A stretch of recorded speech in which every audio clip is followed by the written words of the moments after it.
Grouse Mountain for Skyride. Parking at everyone please stay in the marked standing location with your mask on, fully covering your mouth and nose for the duration of our 4-minute ride up to the terminal.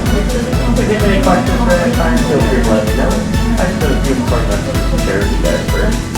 Firstly, I'd like to acknowledge the Grouse Mountain is located on the western translation of the coast here. The scholars must be on the place to First Nation.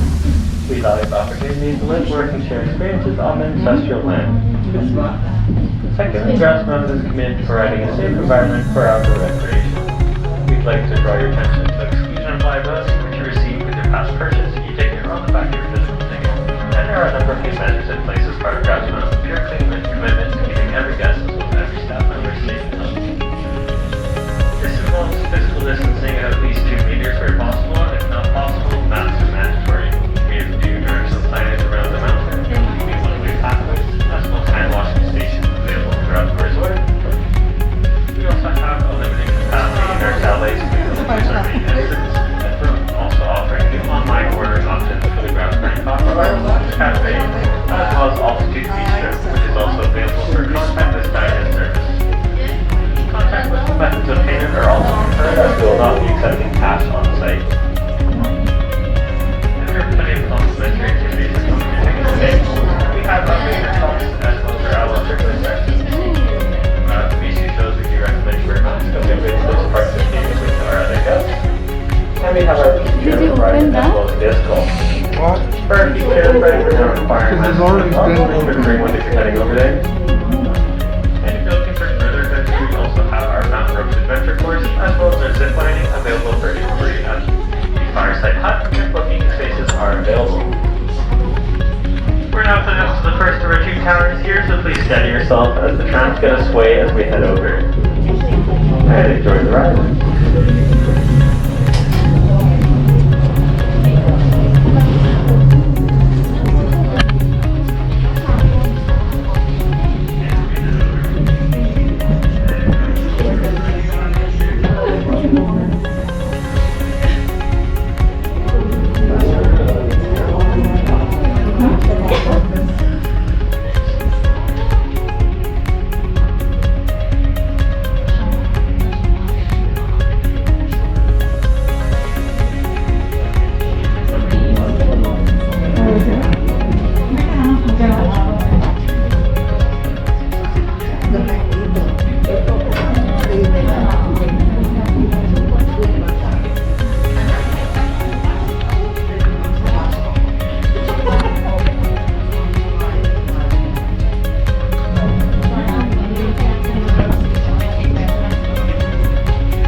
Our second and final tower, make sure to steady yourselves again, as the tram's going to sway a bit more this time.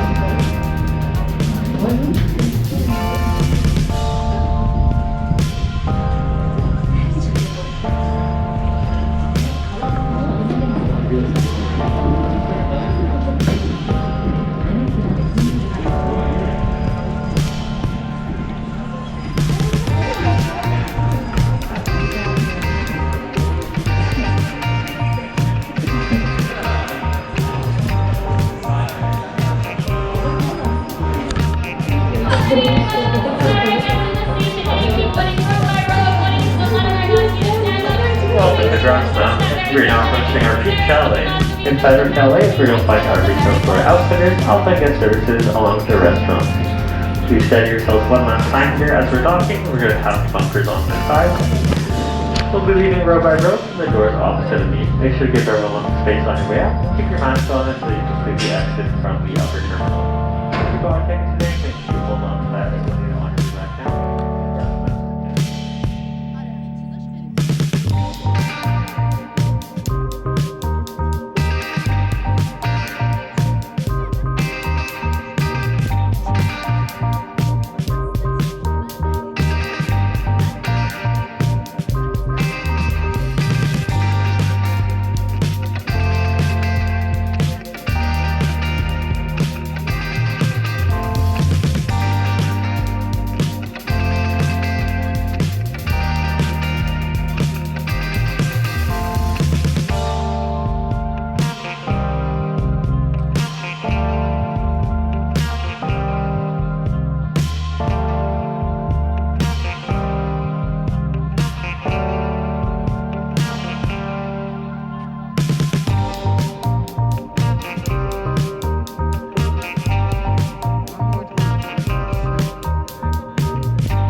Pretty interesting. So if there's a baby spotted owl who might not have a mom, or if a female spotted owl is not being a very good mother, they can take that baby spotted owl and give it to a barred owl female who will raise it as their own. So they can, because of that close relationship, that close genetics, they can actually take babies from each other. And vice versa, if a female spotted owl is not being a very good mother, they can be given a baby barred owl because they're a little hardier, they can stand a little more neglect, and that female spotted owl can practice raise a baby barred. So it's a good way to teach them to be good mothers for their own chicks. So Odin was born there last July, and then he was a bit extra. They had too many barred owls, and our veterinarian works out there as well, so we adopted him as a 2-week-old chick. He was just a little ball of fluff, and we hand raised him here.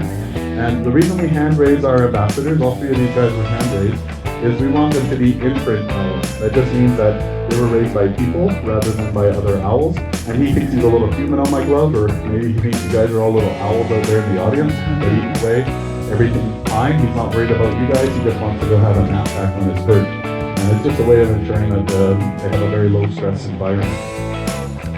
So as mentioned, these guys are one of the more common owls now around Vancouver, especially in all of our little local city parks. Basically wherever there's green spaces and a few trees, you'll probably find a barred owl nearby.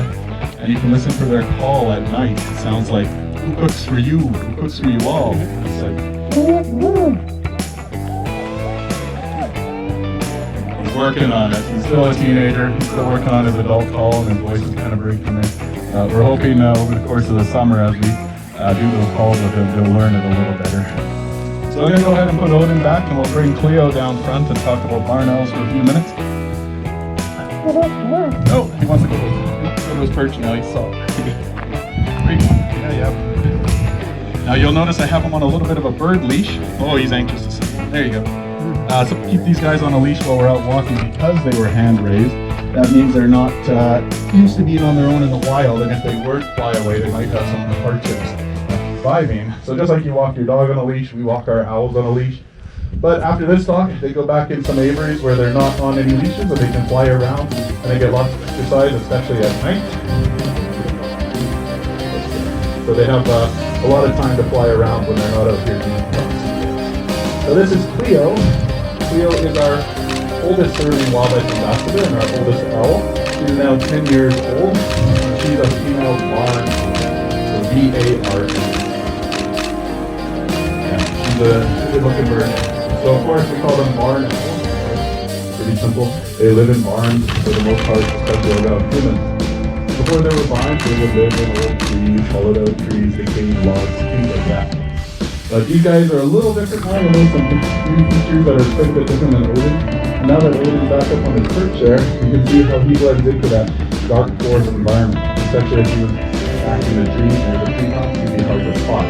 But Cleo would sort of stand out like a sore thumb in these forests up here because she has different camouflage. She's got that light brown on her back and gray.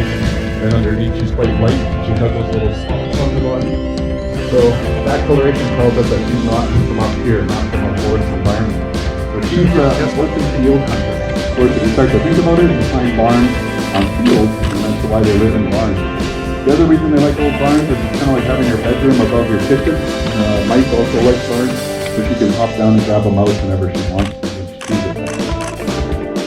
Now, if you imagine her flying over those open grassy fields, you can imagine that this coloration, this brown and this gray, would blend in. All those little dots would blend while she's in flight. It would be really hard to see from above. And against an evening sky, it would be hard to spot with her prey. So these guys, being sort of a medium-sized owl, they not only have to be camouflaged for their prey, make it easier to hunt, but they have to be camouflaged from above, specifically because other owls can see them. So these guys have to watch out for both barred owls and great horned owls. Both of them would try and either chase her away in the case of a bard or even prey on her in the case of the great horned owl. The great horned owls will actually hunt and eat other owls. Not you, your species is different. A couple things about these guys, because they're open grass hunters, if you look, she's got a really wide wingspan there, and that's for slow flight. So she wants to fly with a lot of precision, but a lot of very slow gliding flight while she's hunting. Birds of prey, like the peregrine falcon, can fly up to 200 miles an hour. But for owls, if they get up to 20 kilometers an hour, that's an owl sprint. They're not really good at flying quickly because they don't need to. They're an ambush predator, and I've seen these guys, if there's a bit of wind coming, they'll come to almost a complete stop over the field when they're hunting, and they'll be looking down and listening to the prey while they very slowly cruise over them. And that beautiful heart-shaped face, that's pretty unique to barn owls. That face is a little more specific than the barred owl oval. So his face is a little wider because he'll scan a bigger range in a forest to listen for prey. But with her, if she's hunting on grass, it's got to be quite accurate or she'll miss her prey. Because if you imagine a mouse moving through the grass, there's going to be a lot of rustling. She's going to have to pinpoint exactly where they are. And then when she finds that prey, you can see those really long legs, and she's actually hunkered down a little bit. So she's got some of the longest legs on the owls, and she can use that to reach down between the blades of grass, right past shrubs, and she'll even reach right into a mouse's burrow to catch the prey also. And you'll notice her toes aren't feathered like Odin's, and that's because these guys are a little more temperate. She doesn't really like the cold. So even up here, we have an indoor aviary for her for the winter time, because if it gets much below zero, she'll come complain about it. And the wild barn owls, if it gets too cold, they'll actually do a little migration to head a little south to get to some warmer climates. Now these guys, they don't hoot, so we heard Odin talking there. These guys make a scream that sounds kind of like a human scream. It's like that. And it's going to be quite loud, quite startling if you're not expecting it. So they're actually responsible for a lot of ghost stories because they fly silently, they live in old barns, they fly at night, and they're white, and then they scream like a human. So if you don't know much about owls, you might be worried that the barn is haunted. So in some areas they actually get a bad rep as evil spirits, but it's just a barn owl doing their thing. So thank you, Cleo. I'm going to put her back, and I should mention that barn owls are doing pretty good around the world. They're found on every continent except Antarctica. Antarctica, as we mentioned, is a little cold for their liking. But other than that, they're found everywhere. They're found just into Canada, but they are getting pushed out from some spots and starting to have some problems because we're converting farmland into urban space or into high production farming with greenhouses. So we're taking away that field space, and it's giving these guys a hard time in some areas. So like, for example, Southern Ontario, they're actually listed as threatened now. All right, so our last bird, save the biggest for last. Okay, let's go. This is Athena. She's our female teenage great horned owl. And she's ripping on. Okay, there we go. So Athena is a fairly young bird. She came to us also last year. She was born in Eastern Canada in Ontario, and she was born at a center there that raised birds to be education birds. And then after she was 2 months old, she migrated west on WestJet, and then we picked her up at the airport, and we finished raising her here. So she was about 3 months when she arrived here last year, and we continued that process of imprinting. And you might hear as we walk here, listen for a little sound she makes. It's like a, and that's her baby call. We'll see if she makes it. She usually makes it. That's the call that young birds will be making to their parents, and that's something she probably won't ever outgrow because she's going to be around people in her life.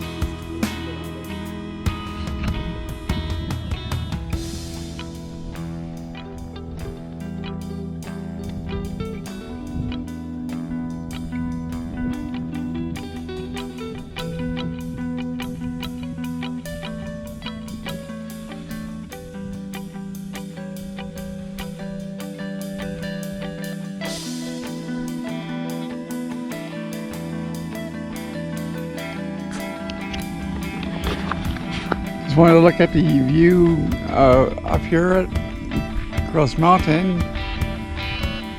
We're back around to the city.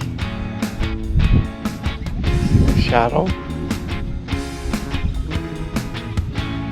And if you look really closely, you can see the city, and you can see the Port Mann Bridge. So you're looking towards Port Coquitlam area, the Fraser Valley.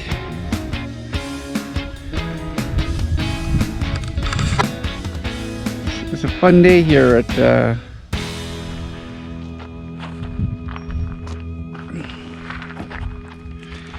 Cherry's enjoying the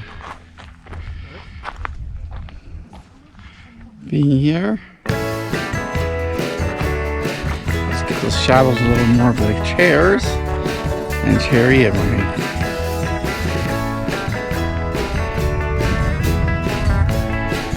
all right.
stopped. I stopped.